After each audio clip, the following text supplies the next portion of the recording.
IPL 2025 సీజన్లో భాగంగా Kolkata night riders Punjab Kings మధ్య జరుగుతున్నటువంటి మ్యాచ్ నెంబర్ 44లో టాస్ గెలిచి మొదట బ్యాటింగ్ చేపట్టినటువంటి పంజాబ్ కింగ్స్ నిర్ణీత 20 ఓవర్లలో 4 వికెట్ల నష్టానికి 201 పరుగులు చేసింది. పంజాబ్ కింగ్స్ ఓపెనర్లు ప్రియాంశు ఆర్య, ప్రభ్సిమ్రన్ సింగ్ వీరిద్దరూ అదరగొట్టారు. ఇద్దరు కలిసి తొలి వికెట్కు 11.5 ఓవర్లలోనే 120 పరుగులు జోడించారు. ఈ ఓపెనర్ల జోరు చూసినట్లయితే 20 ఓవర్లు ముగిసేసరికల్లా పంజాబ్ కింగ్స్ ఖచ్చితంగా 220 నుంచి 230 వరకు స్కోర్ చేస్తుంది అని అనిపించింది. అయితే డెత్ ఓవర్లలో అంటే చివరి 4 ఓవర్లలో అనుకున్నంత వేగంగా పరుగులు చేయకపోవడంతో 201 పరుగులకి పరిమితమైంది పంజాబ్ కింగ్స్. పవర్ ప్లేలో అంటే తొలి 6 ఓవర్లలో మరి వికెట్ నష్టపోకుండా 56 పరుగులు చేసినటువంటి పంజాబ్ కింగ్స్ మిడిల్ ఓవర్లలో కూడా బాగానే స్కోర్ చేసింది. అంటే 7 ఓవర్ల నుంచి 16 ఓవర్ల మధ్య అంటే ఆ 10 ఓవర్లలో 2 వికెట్లు కోల్పోయి 111 పరుగులు చేసింది. అయితే డెత్ ఓవర్లలో అంటే 17 ఓవర్ల నుంచి 20 ఓవర్ల మధ్య అంటే చివరి 4 ఓవర్లలో 2 వికెట్లు కోల్పోయి కేవలం 34 పరుగులు మాత్రమే చేసింది.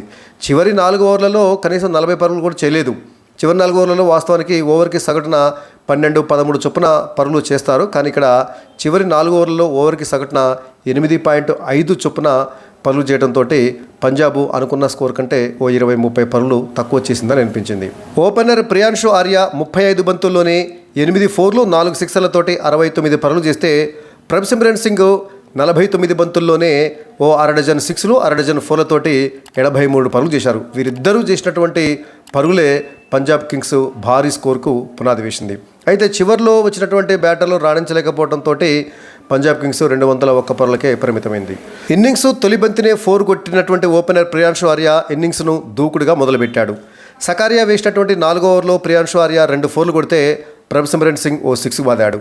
మొదట్లో ప్రభ్సిమ్రన్ సింగ్ కాస్త స్లోగా ఆడితే ప్రియాంశు ఆర్య మాత్రము చాలా వేగంగా ఆడాడు. హర్షిత్ రాణా వేసినటువంటి ఇన్నింగ్స్ 10వ ఓవర్లో వరుసగా 4-6-4 కొట్టినటువంటి ప్రియాంశు ఆర్య 31 బంతుల్లోనే తన 50ని పూర్తి చేసుకున్నాడు. చివరికి రసెల్ వేసినటువంటి 12వ ఓవర్లో వైభవ్ అరోరాకు క్యాచ్ ఇచ్చి ప్రియాంశు ఆర్య అవుట్ అయ్యాడు. ఇంతకుముందు చెప్పుకున్నట్టుగానే కేవలం 35 బంతుల్లోనే 8 ఫోర్లు 4 సిక్సర్లతోటి 69 పరుగులు చేసి ప్రియాంశు ఆర్య అవుట్ అయ్యాడు. అలా 120 పరుగుల తొలి వికెట్ భాగస్వామ్యానికి రసెల్ ముగింపు పలికాడు. ఇక 3వ స్థానంలో కెప్టెన్ శ్రేయస్ అయ్యర్ బ్యాటింగ్కి వచ్చాడు. సకారియా వేసినటువంటి 13వ ఓవర్లో 4 కొట్టినటువంటి ప్రభ్సిమ్రన్ సింగ్ 38 బంతుల్లో తన హాఫ్ సెంచరీని పూర్తి చేసుకున్నాడు. అదే ఓవర్లో ప్రభ్సిమ్రన్ సింగ్ వరుసగా 4-4-6 బాదాడు. ప్రియాంశు ఆర్య ఉన్నంతసేపు కాస్త ఆచితూచి ఆడినటువంటి ప్రభ్సిమ్రన్ సింగ్ ప్రియాంశు ఆర్య అవుట్ అయిన తర్వాత మాత్రము చెలరేగాడు.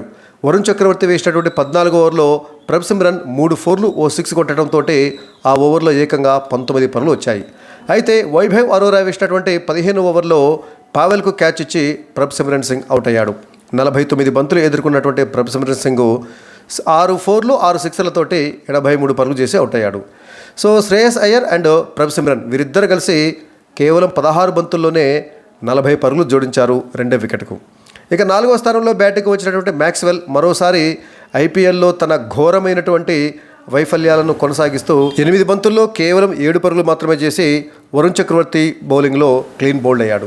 ఇక పించ్ హిట్టర్గా 5వ స్థానంలో బ్యాటింగ్కి వచ్చినటువంటి మార్కో ఎన్సన్ కూడా దారుణంగా విఫలమై 7 బంతుల్లో కేవలం 3 పరుగులు మాత్రమే చేసి వైభవ్ అరోరా బౌలింగ్లో వెంకటేష్ అయ్యర్కు క్యాచ్ ఇచ్చి అవుట్ అయ్యాడు.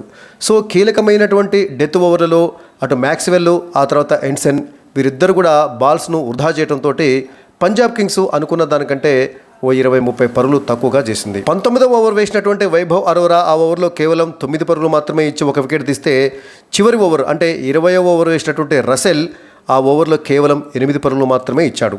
సో చివరి 4 ఓవర్లలో కేకేఆర్ బౌలర్లు అద్భుతంగా పరుగులను కట్టడి చేయడంతో పంజాబ్ కింగ్స్ 20 ఓవర్లలో 201 పరుగులకే పరిమితమైంది.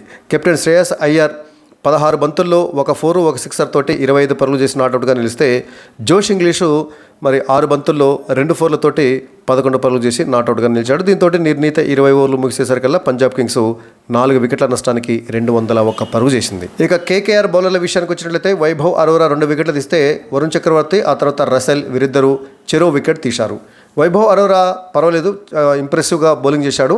4 ఓవర్లలో 34 పరుగులు మాత్రమే ఇచ్చాడు. అంటే ఓవర్కి సగటున 8.5 చొప్పున పరుగులు ఇస్తే వరుణ్ చక్రవర్తి ఓవర్కి సగటున 9.5 చొప్పున, రసెల్ ఓవర్కి సగటున 9 చొప్పున పరుగులు ఇవ్వడం జరిగింది. నరైన్ అంటే సునీల్ నరైన్ కూడా వికెట్లేమీ తీయకపోయినప్పటికీ పరుగులను పర్వాలేదు కాస్త కట్టడి చేశాడని చెప్పాలి. 4 ఓవర్లలో 35 పరుగులు మాత్రమే ఇస్తే హర్షిత్ రాణా మాత్రము 2 ఓవర్లలోనే 27 పరుగులు, అంటే ఓవర్కి సగటున 13.5 చొప్పున పరుగులు ఇస్తే చేతన్ సకారియా కూడా 3 ఓవర్లలోనే 39 పరుగులు, అంటే ఓవర్కి సగటున 13 చొప్పున పరుగులు ఇవ్వడం జరిగింది.